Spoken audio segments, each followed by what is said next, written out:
सिर्फ सुनी जाती हैं। जो खबर हम आपको दिखाने जा रहे हैं उसमें सुनने के लिए कई मजेदार और कई विस्फोटक बातें हैं। बुधवार को लोकसभा में राहुल गांधी अपने विरोधियों पर खूब बरसे थे। गुरुवार को यानी कि कल नंबर था पीएम मोदी का। मोदी बोले और ऐसा बोले कि उनकी जो बात है वो तीर की तरह सीधे राहुल गांधी और सोनिया गांधी को चुभ गई।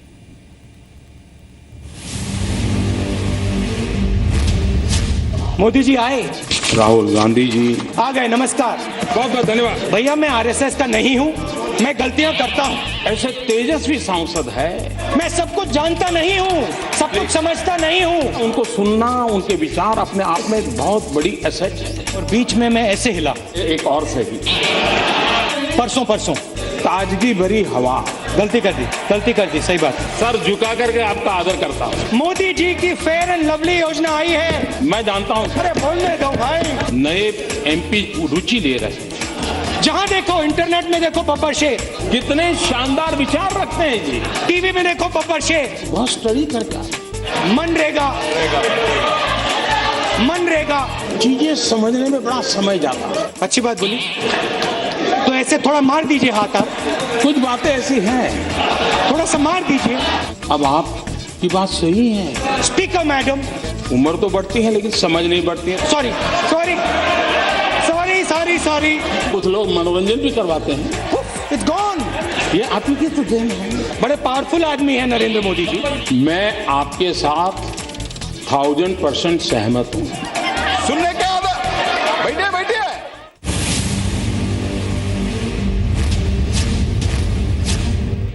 जेएनयू में कन्हैया खड़ा होता है, 20 मिनट का भाषण देता है। मैंने भाषण सुना।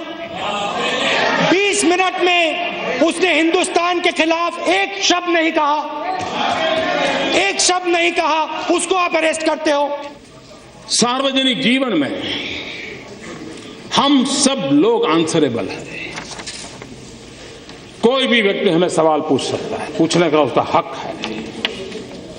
लेकिन कुछ है जो जवाबदेह नहीं है, नहीं कोई उनको पूछने की हिम्मत करता है, नहीं उनको कुछ कहने की किसी की ताकत है।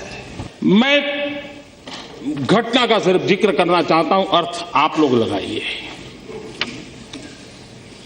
रशिया के राष्ट्र प्रमुख श्रीमान क्रुश्चेव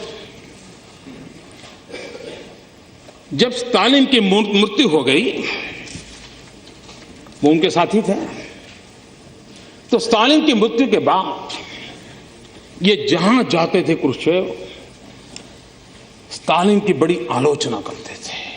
तो एक बार एक सभागृह में क्रुश्चेव अपनी बात बता रहे थे और स्टालिन को उन्होंने जम करके अपना ही पूर्व के नेता को उनकी मृत्यु के बाद बहुत कोसा।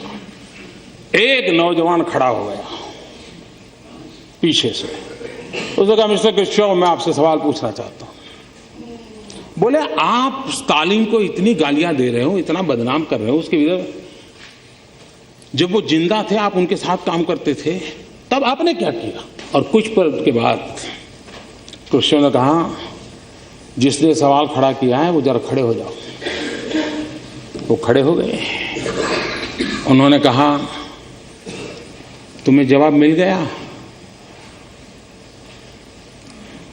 तुम जो आज कर पा रहे हो, स्टालिन के जमाने में मैं चाहता था लेकिन नहीं कर पाता था। और इसलिए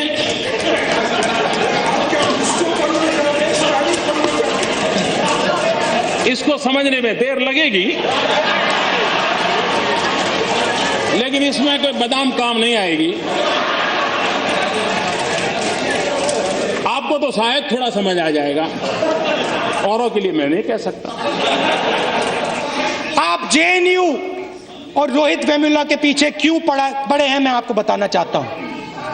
क्योंकि वो गरीब है, क्योंकि वो कमजोर है, क्योंकि वो दलित है, क्योंकि वो आदिवासी है। और आप चाहते हो कि हिंदुस्तान में गरीब वर्ग, आदिवासी वर्ग आगे ना बढ़े, पीछे का पीछा रहे। ये बात सही है कि आप बड़े सीना तान करके कह सकते हो कि मोदी जी, चुनाव में भाषण करना अलग चीज है, तुम कहते हो गरीबी हटाओगे, लेकिन तुम्हें मालूम नहीं हम कौन है। अरे हमने गरीबी की जड़ें इतनी जमा दी हैं, इतनी जमा दी हैं। मोदी तुम उखड़ जाओगे, लेकिन इसे उखाड़ नहीं पाओगे।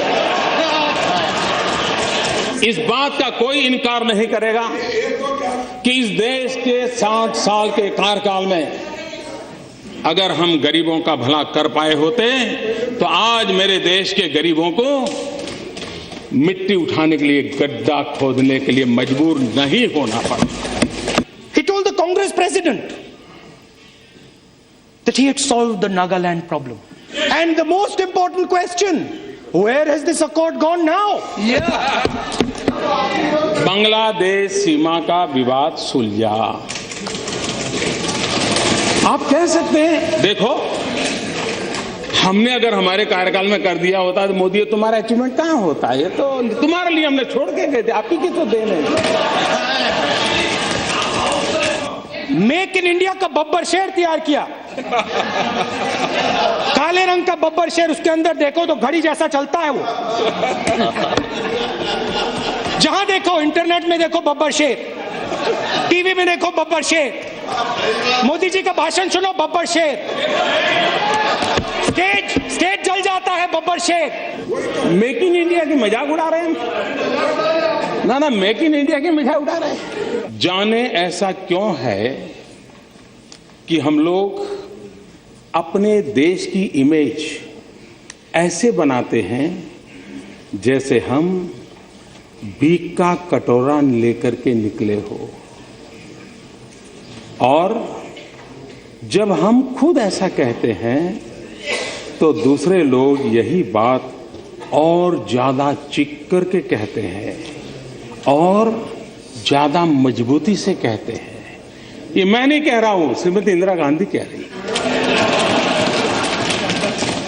Listen to Rajnath Singh ji, listen to Advani ji, listen to Sushma Swaraj ji, listen, वो यहां है नहीं मगर मेरा भाषण सुनेंगे।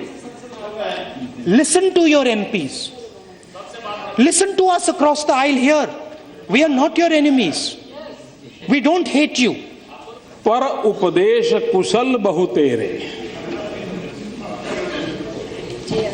जे आचर ही ते नर न घनेरे।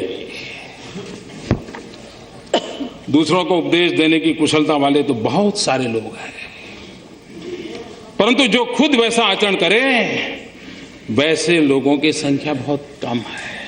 उपदेश सुनता रहा हूं, सलाह सुनता रहा हूं, आलोचना झेलता रहा हूं, आलोचना से ज्यादा आरोप सह रहा हूं, ये सब चल रहा है। और मुझे क्या हुआ है कि 14 साल के काम काफी कुछ मैं इससे जीना सीख चुका हूं, इससे जीना सीख चुका हूं। हमारे देश के सम्मानीय प्रधानमंत्री डॉक्टर मनमोहन सिंह जी अमेरिका में थे। अमेरिका के राष्ट्रपति के साथ उनका बायलैटरल टॉक होना था। देश के सम्मानीय नेता थे। हिंदुस्तान की कैबिनेट, जिसमें फारूक अब्दुल्ला साहब बैठते थे, एंटनी साहब बैठते थे, शरद पवार साहब बैठते थे, इस देश के गणमान्य वरिष्ठ अनुभवी नेता बैठते थे।